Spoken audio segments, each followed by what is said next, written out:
Hello, hello, hello, and good evening, everyone. Welcome back to another episode of Chit Chat Podcast. And look, I know that this is probably um, a little bit different from you guys seeing me. So I'm outside of my normal environment um, doing a podcast. So this will be a pre-recorded podcast. So just FYI, I didn't want to miss this important episode based off our Mental Health Awareness Month for this month of May.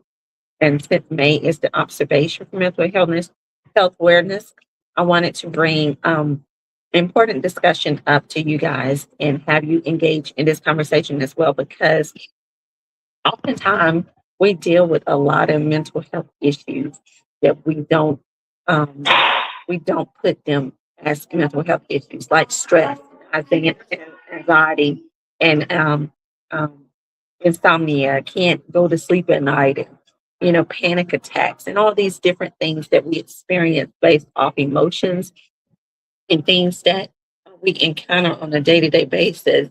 So this is the time to come in, get engaged, let's have this important conversation, and let's get some freedom in releasing ourselves from the heavy weight that we carry on a day to day basis when it comes to our mental health and our mental stability.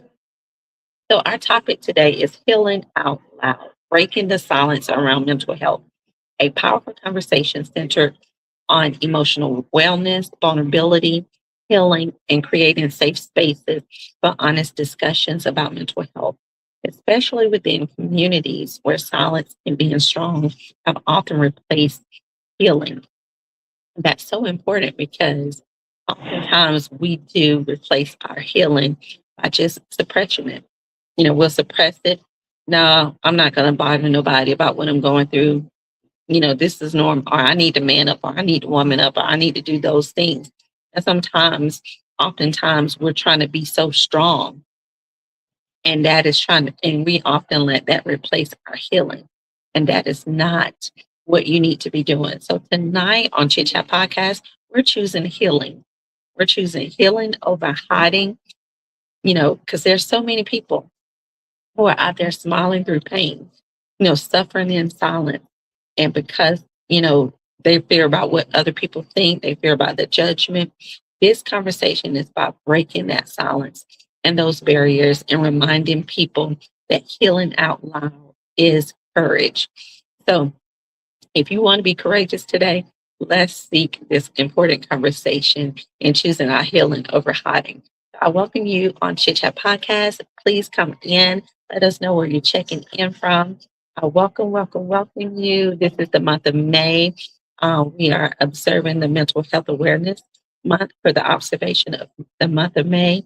And it's so important because, especially in some of our cultures where mental health is actually kind of um, isolated, or shunned because culturally it is not the norm.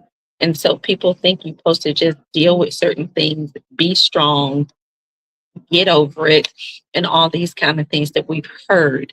But oftentimes these are the same things that cause us to hide behind the pain, that that cause us to fear the judgment that we're dealing with, and how we lose the opportunity in breaking that silence and trying to heal out loud. So I want to ask you this question. Why mental health conversations matter? Why do you think mental health conversations matter? And I think one of the important things why it matters, that I have recognized, is the fact that so many people are dealing with it. There's so many people who are dealing with it, more prevalent now than we probably recognized mental health 10 years ago. And because there are so many people who are dealing with it, it's something that we need to discuss. It's something that people need to have conversations about, because those conversations matter. Mental health matters. You know, you've all heard me say, health is wealth. Well, your health isn't your mental health is included in that health.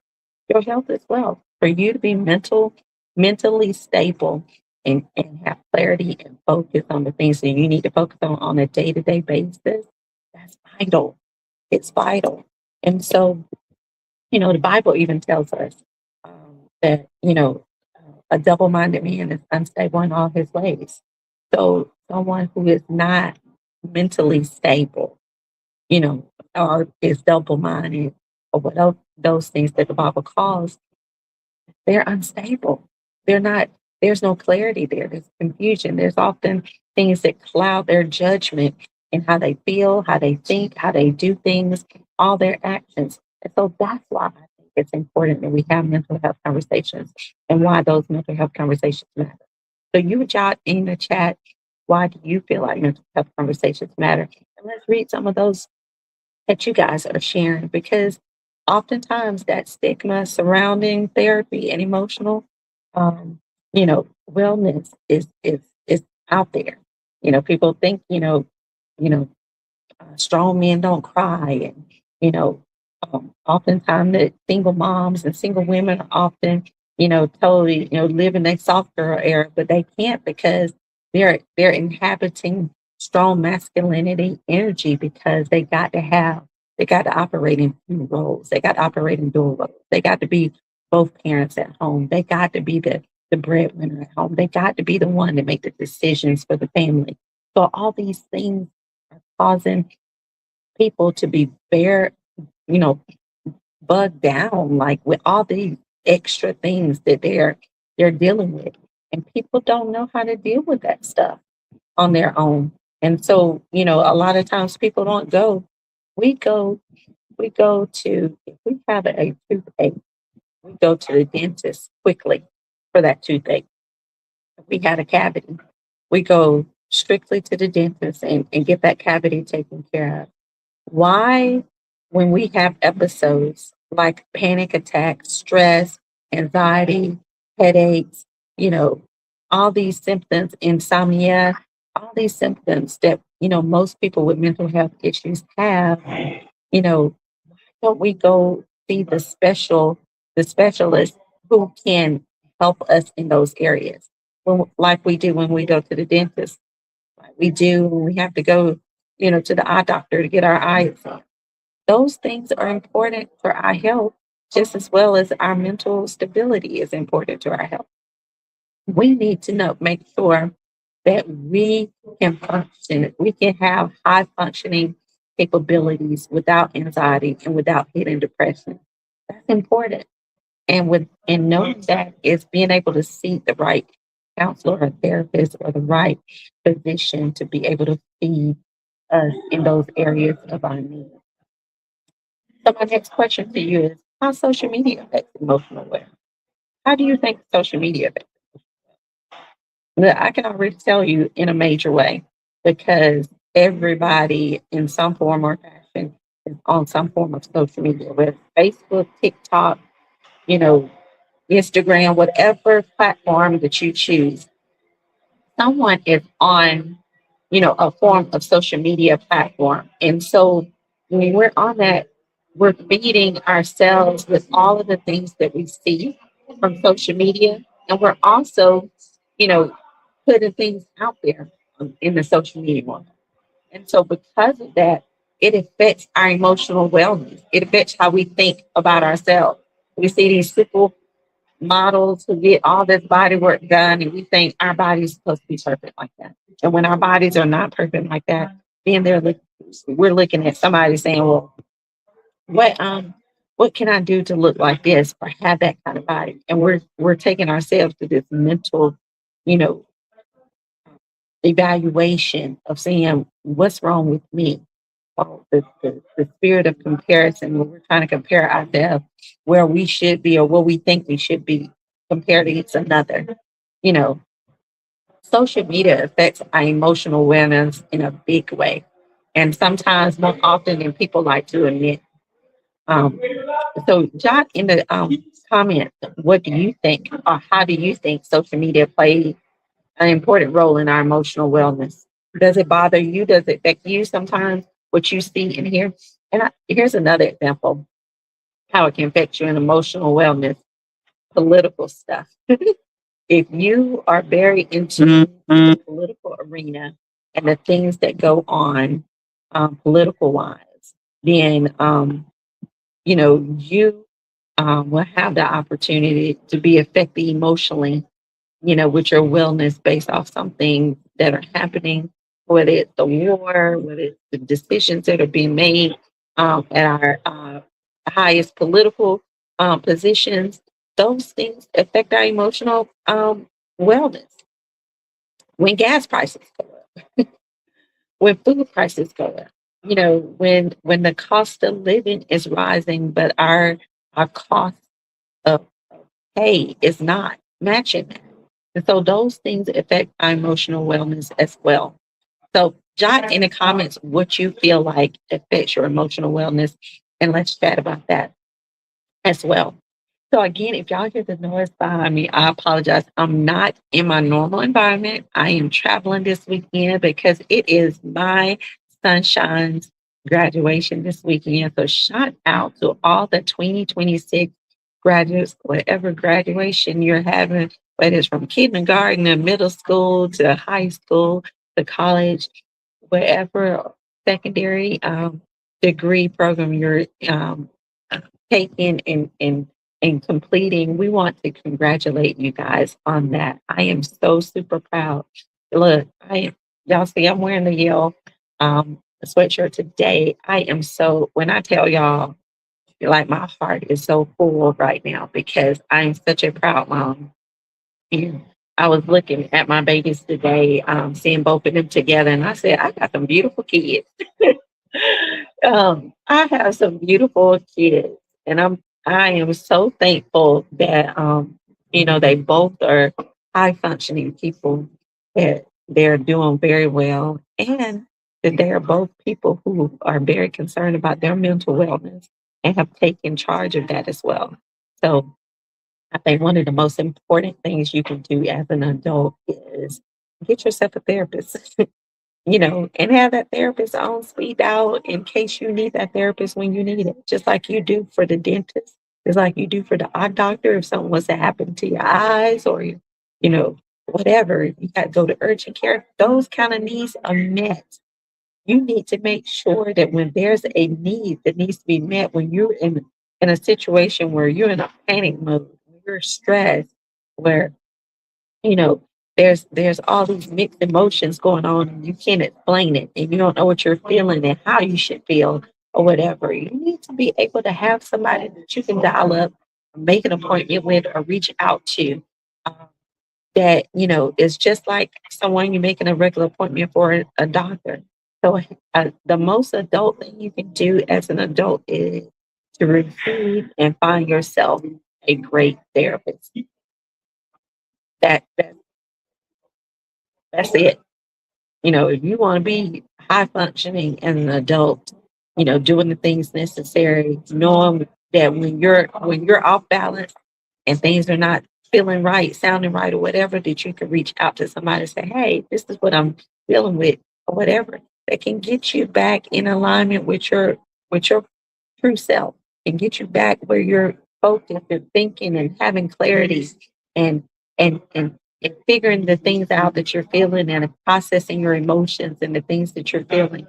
Um, so I think that's big. I think that's big, and I think that's important to us as an adults. So again, I want to ask you another question. Um, there's always been this pressure of being strong. What?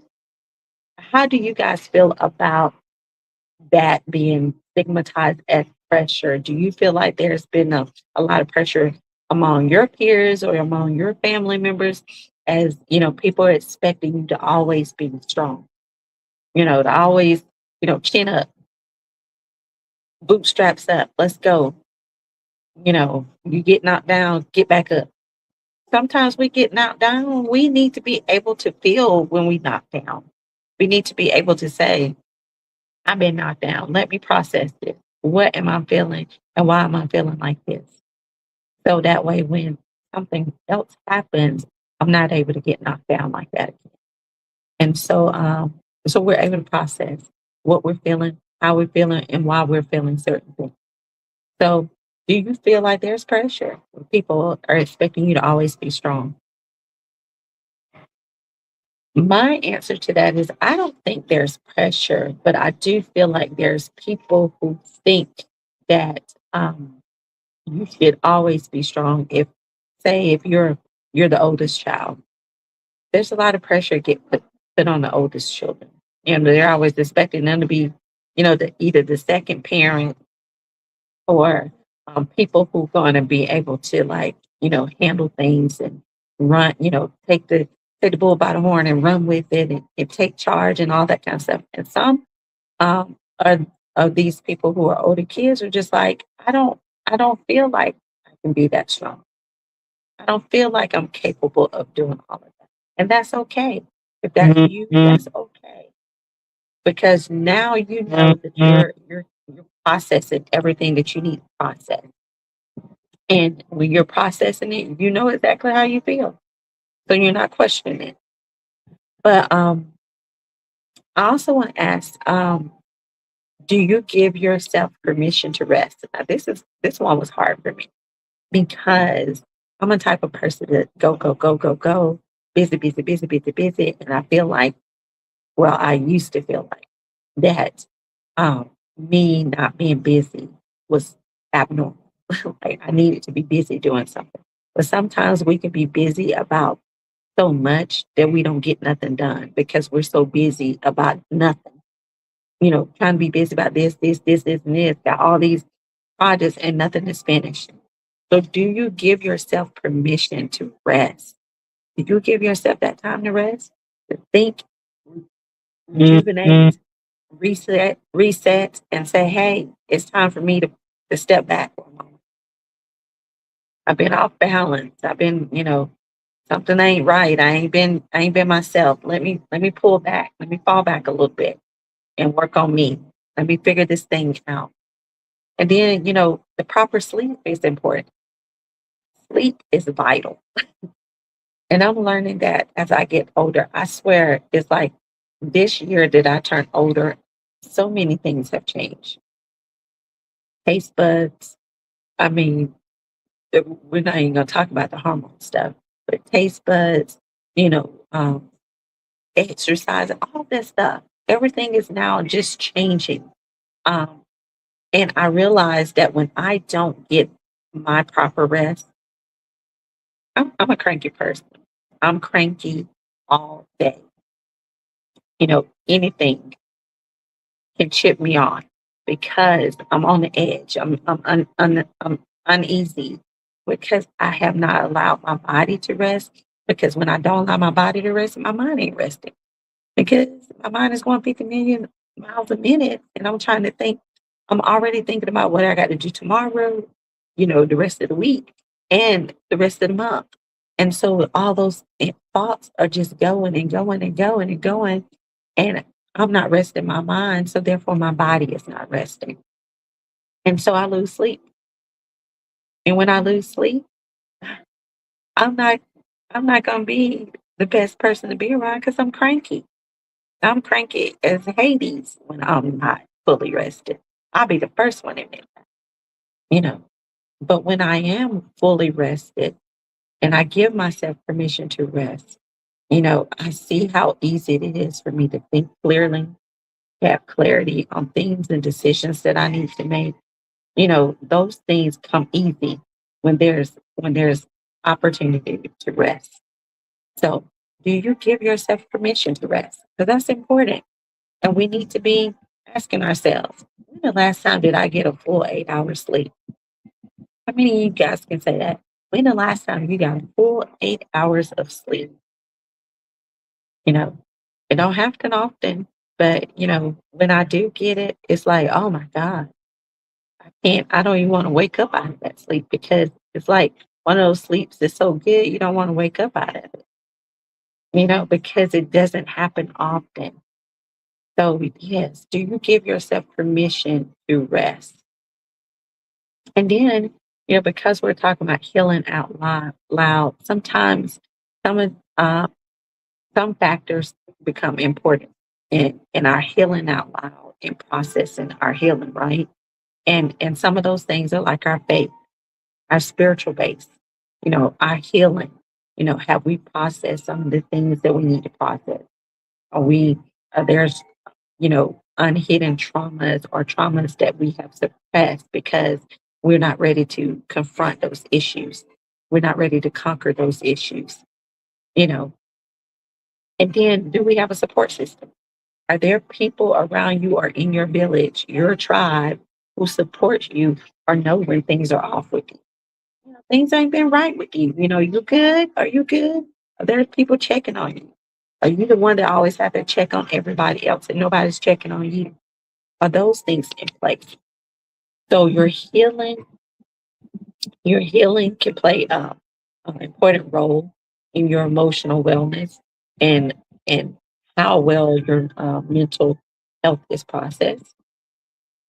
So and then your faith as well, how you stand up on your principles, your values, your system, your integrity system. There, what are these belief systems that I have? That's important. And sometimes when those are triggered, like, things, related to, political matters or whatever, those things bother our emotional wellness. So we have to be mindful of that. And then, support systems. Sometimes support systems are good and sometimes they're bad. It just depends on who's in your support system, who's part of your tribe, who's your village, because some people can hinder us or they can hurt us. There's people out there who are enablers, and they enable the, the the continued benefit of you suppressing things and not dealing with your mental health. And then there's those who support you and saying, "Hey, sis, hey, bruh, I've noticed that you've been a little off. I just want to check on you.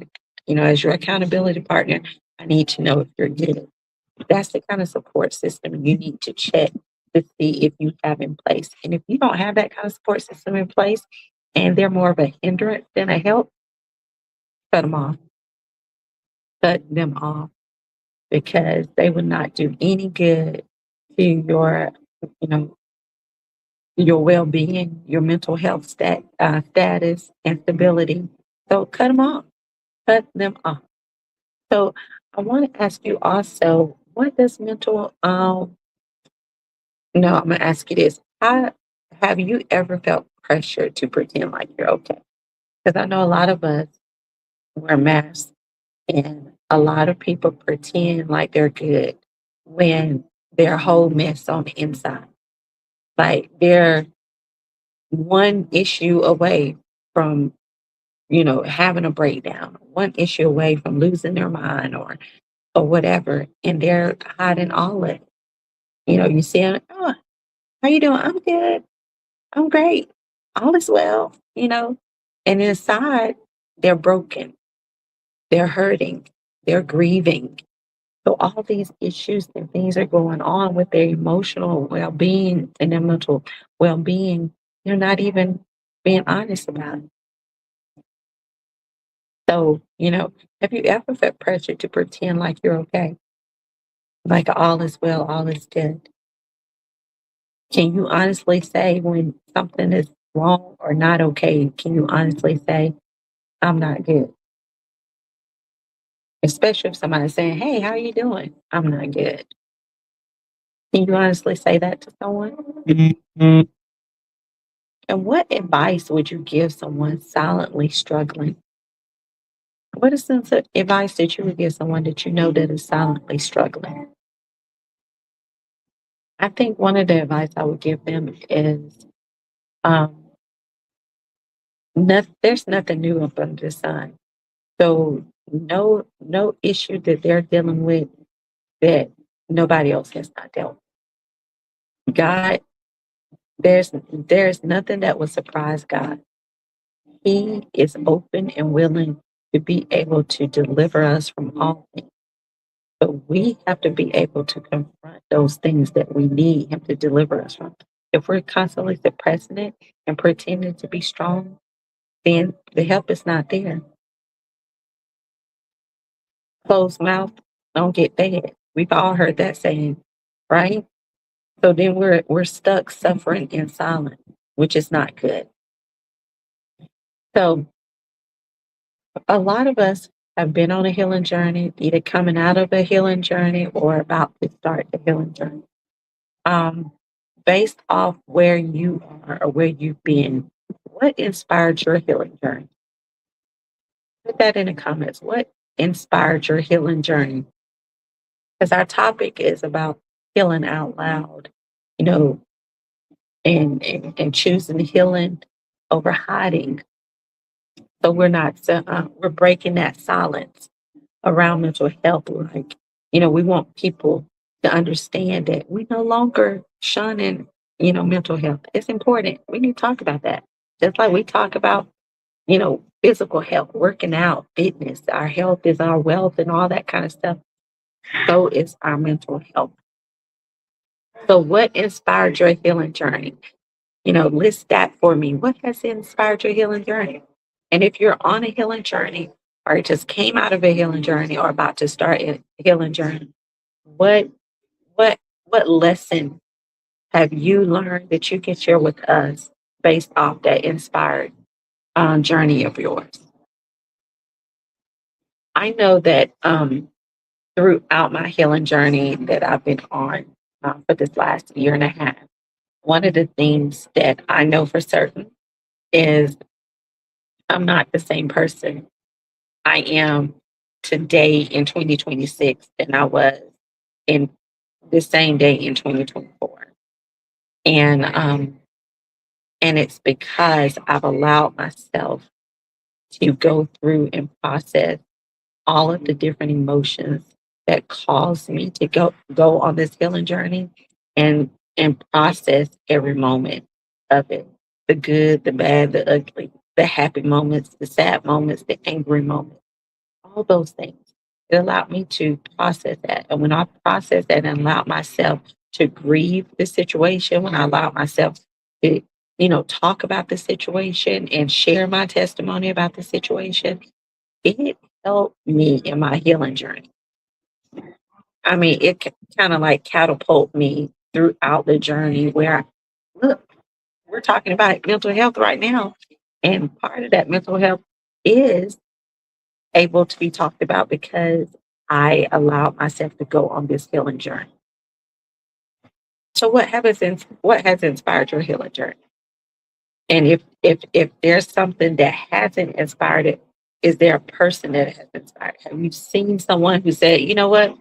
I saw this person go through this and they came out of this a better person. So I know that I can come out of this same situation a better person. Now, sometimes it's not what inspired us, it could be who inspired us during our healing journey. Who's been there? Who's walked in the trenches with you during this time? That's important too. So, what inspired you and who inspired your healing journey is important sometimes because, accountability is important. Accountability is important. When we're being transparent to ourselves and then allowing ourselves to be transparent with others, that accountability is important. I'm accountable at this point because now I've shared some things with you. I'm accountable of following through with those things. So, my next question is to you: how do you recognize when your mental health needs attention? How do you recognize it? What are some things that flag you or caution you when your mental health needs attention? I know I've gave the analogy before that, we'll see the gas light come on when it's time for us to get gas because we're low on fuel. Um, Sometimes the check engine light will come on when it's time for us to get some kind of maintenance done on our car or change or whatever the case may be. What prompts you or flags you when your body needs that attention? When your body is saying, hey, you've gone through a lot this week. You have not allowed yourself some rest. Hey, you just had a horrible breakup. You have not allowed yourself to grieve it. You have not allowed yourself to, you know, feel and process everything that you're feeling. How are you actually dealing with that? You know, how do you recognize when your mental health needs attention? Is your check engine light coming on? You know, is there so many miles before your body wears out or runs out of gas? How do you know? How do you recognize when your mental health needs attention?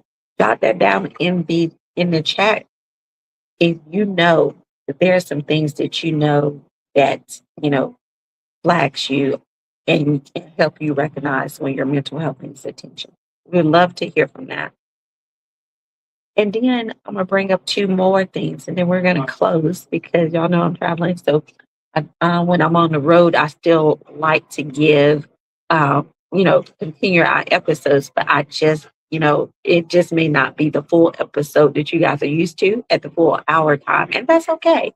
You know, that's okay because not every topic may be worthy of that hour time. Some might go over that hour time because it's worthy and then some. Like we're heavily engaged in talking and concerning ourselves with what's going on with our bodies, our mind, our spirit, physically, mentally, spiritually. So that's okay. So if you said, "Oh my God, the podcast is over with," this look, there's still some vital nuggets in this podcast for you to pull out, whether it's 5 minutes, 2 minutes, or 3 minutes. You're still going to get some vital information pertaining to each episode that is done. So that way you're getting something out of it. It ain't us just jumping on here, you know, breathing hot air and hearing ourselves like to hear ourselves talk. It is actually us presenting some healthy information that you can utilize throughout your journey, especially if you're one of these people who are processing healing and trying to heal out loud. Because, you know, healing out loud, people always say, well, healing should be quiet. Says who? Healing should be quiet, says who? Based off of whose determination? Healing should be exactly what you need it to be for your needs. That's how we break the generational silence around emotional struggles. We cannot let other people dictate to us and determine how we heal, how long we heal, and what we should be doing during our healing. That's entirely up to us. How we heal, what we need to do to heal, and all that is all determined to us, not nobody else. We got to break those generational silence around emotional struggles and allowing people to think for us, to tell us what we should be doing, how we should be doing it, how we should be processing, how we should be processing grief when we lose a loved one, how we should be processing a divorce when we go through a divorce. People grieve divorces just like they grieve people because it's a loss. It's a loss. So, we have to be mindful not to, you know, tell people how to cope with their healing, how to cope with their emotions, how to cope with their mental wellness, because it we're not living it. We're not thinking it. We're not living it. We're not dealing with any of the issues from it. So therefore, we can't determine what is good for one person and what and our mental wellness is not a one type fix all kind of thing. You know, me going to a therapist or my pastor or counselor might be different from somebody else, how they deal with their mental health. They might go to a shrink, they might go to a priest, or whatever. So these different things doesn't keep us from being any different as we both are concerned about how, we need to give attention to our mental wellness and that, however we do it based off the needs that we have, it's entirely up to us as individuals. It's not up to other people because they're not dealing with what you're dealing with. They don't know your internal struggles unless you share it with them. So my final question to you before we close is, what does healing look like for you today? What does that look like for you? Oftentimes we think it's supposed to look a certain way. We think it's supposed to be quiet. We're supposed to shut up and go in the corner, shut up and color and wait to, the feelings or emotions or whatever just pass. That's not what healing and processing emotional wellness and stability means. We're doing ourselves a disservice when we do that, when we're suppressing things or we're rushing things. And definitely do not rush your healing process. You cannot rush something that took some time for it to, if it took time for it to happen and occur in your life, it's going to take time for you to grieve it, to process it, to deal with it, to confront it, those things. So, what does healing look like for you today? What does that look like for you today? And are you trying or are you operating in the capacity where you're open to healing? Are you like to be someone that, keep the victim mentality because, the woe is me kind of thing? Are you really trying to do the things that, provide you to heal? So what does healing look like for you today? Jot that down in the comments so we can see what your responses are. And everybody's response is going to be different because everybody is different and everybody's dealing with different situations that they're healing from. Just because I'm healing from something based off relational, somebody could be healing from something when it based off of the death of a loved one or a loss of a job.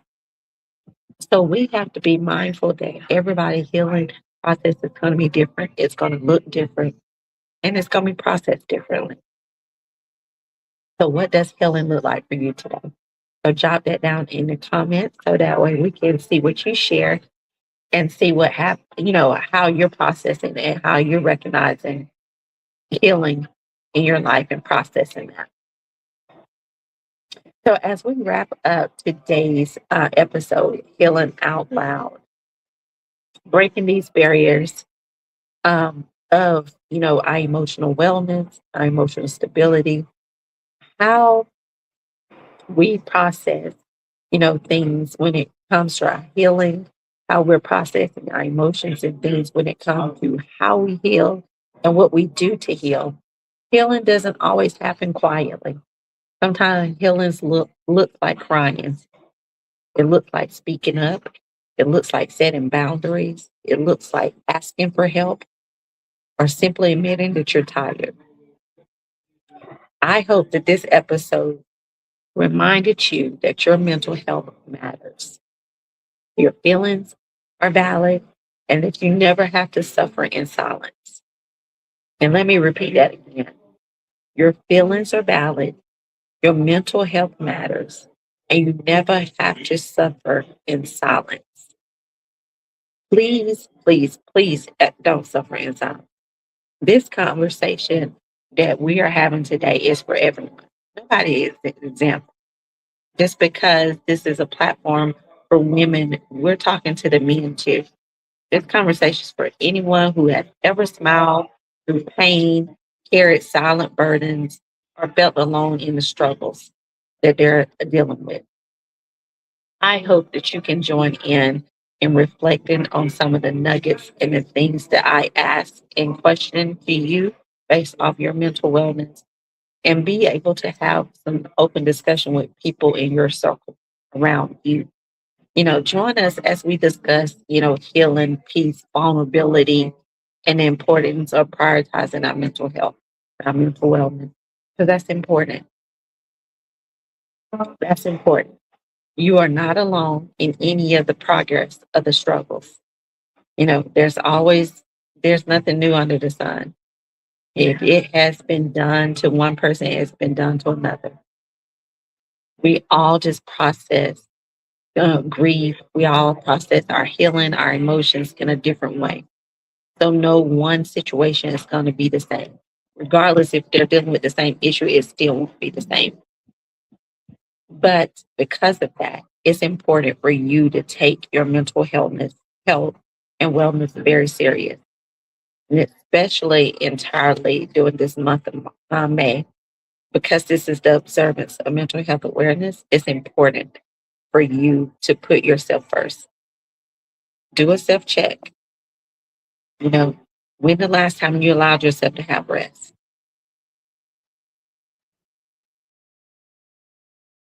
Questions that I asked you today. And what does healing look like to you? Ask yourself those questions and you'll be able to gauge where you are. Am I at a point where I'm healing I've already healed, or I'm about to go through a situation of healing. You'll be able to examine yourself. And if you've already gone through something, you'll be able to gauge and measure the progress that you've seen in the process of emotional wellness. Our body keeps account of everything that we deal with. So, sometimes you probably wonder, like, why do I have a headache? Are there, did you get rest? Your body could be responding because you didn't get, the proper rest. You're not eating properly, or you're stressed at a level that's causing headache or whatever. These are things that are important into like evaluating your mental wellness and how well you are fitting in a maintenance check of your life. Do I need a reset? Am I getting enough rest? What does healing look like to me? Big Mama and Big Papa died a year ago, but I never processed, losing them. And every once in a while, I just feel these flow of emotions of me just getting, emotional for no reason because you never processed the grief. And when we hold on to it and harbor it and try to suppress it and mask ourselves, we're doing ourselves a disservice. So that concludes our episode for this Sunday. I hope that you guys truly took some jewels from this episode and going to, evaluate, yourself and your mental wellness and what stage you're in right now. Like if you're in a process of healing, just came out of a period of healing, or you feel like I feel like I need to go. There's some time that I need to devote to myself to work on me or whatever. That's all. Look, that's what this is all about. Breaking the silence around our mental health. It doesn't have to be quiet. There's people out there who's willing to stand beside you and help you process the things that you're processing and help you figure it out as well. So I hope that you guys enjoyed today's episode. I pray that, there's something that reached someone. Like, subscribe, and share this message as well. And share it with somebody who might need this before this month is over with. Who might be at that breaking point and you don't know it because they're suppressing it. So someone who might be on, the verge of losing their job and they know that list is going to come out soon with the cuts. So, go ahead and process where you are. Check maintenance light and see where you are and where you need to be. It's just as vital as us having our proper checks on our cars, you know, rotation, oil change, all those things that we do for maintenance for our cars. You know, why can't we do that for our mental health? Evaluate where you are, make the decision to make your wellness a priority, and do it today. Don't wait till tomorrow. Do it today. So you are just that important. Your mental health is just that important. So that's all I have for you guys. Again, congratulations to our 2026 graduates. We did have a posting for you guys to submit your graduates. We did have some graduates that get submitted. So we'll post them on our page after this episode so we can celebrate those graduates. And in the meantime, if you see a graduate that you want to bless or whatever, doing based off of their profile that we post, and you want to reach out, please let us know so that we reach you the information to the graduate to do so. Be a blessing. These people have worked hard. They're doing things that are necessary to advance themselves to their next level and to their next endeavor. So we want to make sure that they are well taken care of. So again, congratulations. We look forward to having you guys on next week's episode. And remember to do your mental wellness check. Just like you make your appointment yearly, for the doctor for your yearly checkup, make sure you're making one for your mental health checkup as well. So I greet you a farewell. I am exhausted today. We're getting ready to celebrate my son all weekend, and I'm so super excited. So I want to give a shout out to him. Y'all know that's my baby. I want to give a shout out to my sunshine, Andre Thomas Jr., Dre, AJ, however you guys have known him that have had the opportunity to meet him. Is graduating. Those 4 years at Yale University has gone by super fast. Super proud of the things that he's accomplished and the things that he got exposed to culturally and domestically with the school and the things that they offer those students there. I'm super excited for his future. I've always said since he was a kid, y'all remember that name, Andre Thomas Jr. Y'all remember that name, and I stick to it. I stand by it. I said it years ago, and I'm still one of the ones that are cheering behind the scene and pushing him for, you know, um, and letting you know that still remember that name. So, but with that being said, because I'm outside my normal environment, I'm going to go ahead and end the podcast. I look forward to seeing you guys next week. And please make sure you like, subscribe if you have not already to our YouTube channel. Follow us on Instagram and Facebook. And make sure you post the messages and responses in the comments so we'll know where you're checking in from. And if any of these episodes resonate with you, let us know as well. We love to hear your feedback. So you guys have a great evening, and I will talk with you guys next week. Have a good one. Bye.